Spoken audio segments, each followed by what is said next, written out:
Hello, everybody. Welcome back to Memorial Stadium. Luke Mullin alongside Amie Just, and it's been less than 24 hours since we last spoke to you via video, and we were down there on the field in the immediate aftermath and talking about this game, this Georgia Southern game. We kind of got the feeling this could be one that would live on in memory for a while. And, around noon today, it kind of got cemented as that game, the final game of Scott Frost's coaching career here at Nebraska. Trev Alberts joined us today to speak a little bit about the decision, what went into it, and just kind of what he's looking forward to, in moving forward with Mickey Joseph as the interim head coach. So let's just get started right there. Mickey Joseph taking over today. Amie, he addressed the team. What do you think kind of is the next big step for Mickey there? Yeah, it's this moment for me, it's hard to find words. We spoke last night, and I honestly didn't believe that it would happen now. I said something along the lines of today, tomorrow probably feels more like October, that this is going to come to the inevitable conclusion to the Scott Frost era. But back to Mickey, every time we've spoken with him, he holds no punches. He holds nothing back. It is black and white with him, as Trev Alberts said. What I would have given to be a fly on the wall in that team meeting today, just because it's so hard to know what the team is truly feeling right now. They've been pretty buttoned up, other than the frustration. We only spoke with 2 players last night after the game, and again, they were pretty buttoned up about the loss and, blocking out all of the noise and doing what they're continuing to do and not changing anything. Here we are on September 11th, and a lot of changes have been made and will continue to be made, and that's up to Mickey. Yep. Today, September 11th, only one person is out of a job. That's Scott Frost. But whatever Mickey wants to do moving forward, as Trev Alberts said, it is his decision, and Trev will go along with that. Yep, that's what Trev said. He said Mickey's the head coach. He'll support him in whatever way he can, but he said he's not going to meddle. He's not going to make those decisions there as the athletic director. And what we can say is there's definitely been some tough emotions for the players. Caught Tommy Hill and O'Shawn Mathis as they were exiting the stadium. And, obviously it's kind of bummed out, the coach that recruits you here, the head coach of the program, losing them, both those guys transfers just a couple games into their Nebraska career. But especially O'Shawn, he had some great words for Frost, said he'd been like a father figure, just a fantastic coach that he's always looked up to. So it'll be a case, for a few players today probably to put some of those emotions behind him, get back to work, because obviously Joseph, he'll be eager to kind of start that that tenure as Nebraska's head coach, taking over today. But the decision ultimately, was interesting to hear from Alberts. How heavily did that game factor in his decision? He declined to say, if they won, would we be here today? But reading between the lines, you have to think if they pulled out that win, the decision might not have been made until October, as we were thinking.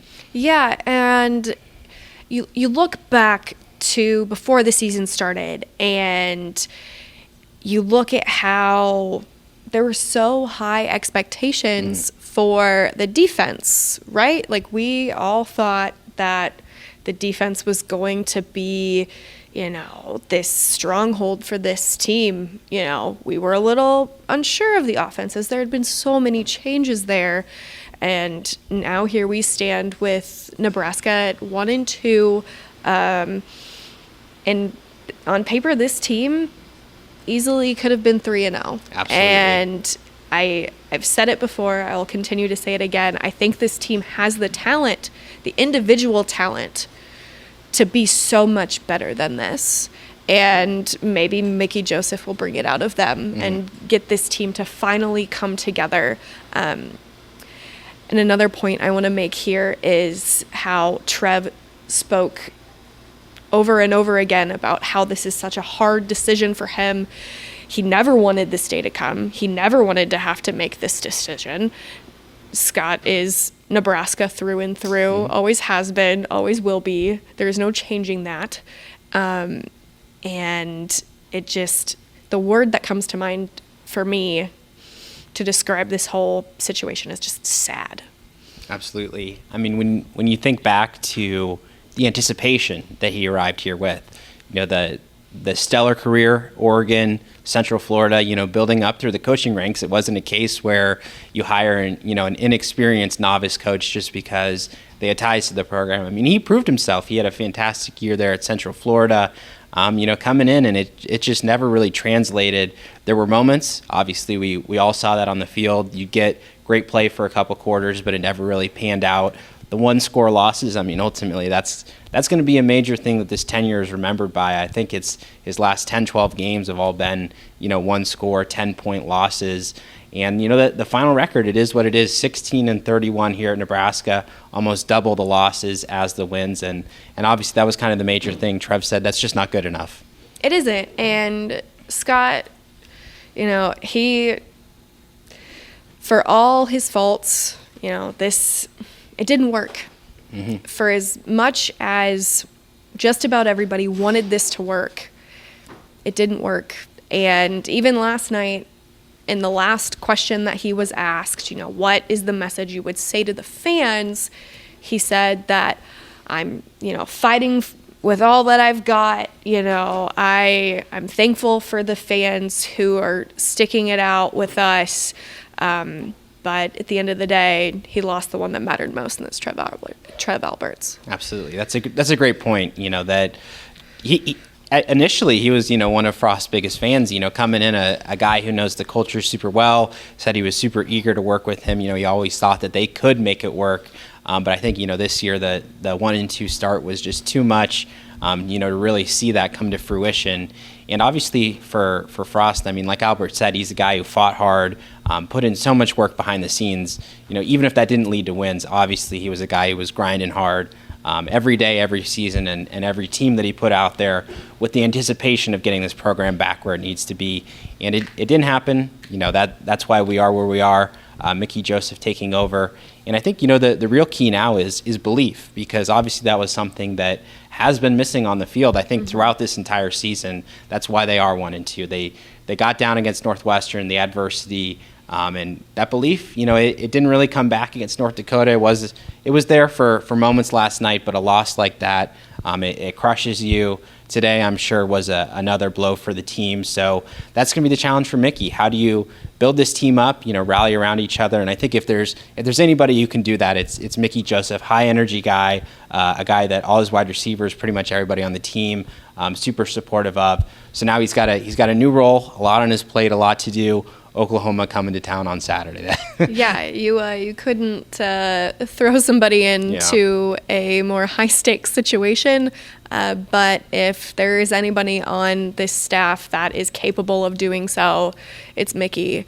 I asked Trev, why Mickey, with so many other potential options on the staff to go with, and Alberts was honest. Whip has a lot on his plate in terms of remaining to be the play caller, and inversely, Chinander, Alberts was honest. He said there's a lot of work to do there, and it needs to be corrected, and don't need to add anything else to Chinander's plate. And we'll see what happens this week. We did not talk to Mickey today. He will speak for the first time on Tuesday rather than your typical Monday press conference. And a new era begins. We'll see how long it lasts. Yeah, and the final detail worth noting, the coaching search. How long is that going to take? What's he looking for? Obviously, this is going to be something that's going to take a couple months. Alberts did say, Mickey, he'll be included in that equation if he comes back as a candidate for the national search process. But, Alberts, he's going to be reaching out to a lot of coaches, whether that's for the vacancy or just for advice. That'll both be in the mix. He said he's looking for high-character coaches that believe in the values that this program has. Those are a few of the main things Alberts is looking for. And obviously, he's hired quite a few coaches during his days at UNO. Had a couple here already at Nebraska, but none bigger than this. The next football coach of Nebraska will be decided in the next few months. For now, it's Mickey Joseph. And thank you all for tuning in today. Amie, Justin, Luke Mullin coming at you from Memorial Stadium. Scott Frost out as head coach.